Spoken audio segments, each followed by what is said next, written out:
I've got a Jet JWP12 thicknesser, and it's been knocking around the workshop, and I've finally put it on a trolley. But one thing that really irritated me were these tables.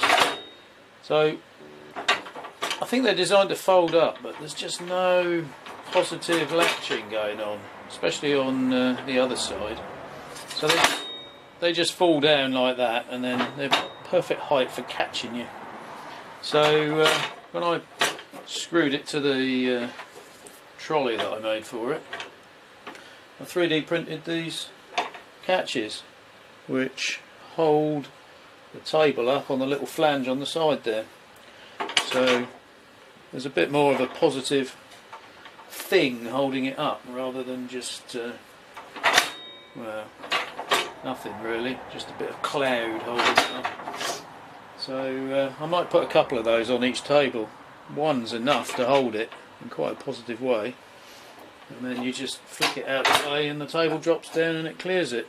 So I'll put those on Thingiverse for anyone else who wants to do a similar thing. But yeah, I think that'll work quite well and save my shins.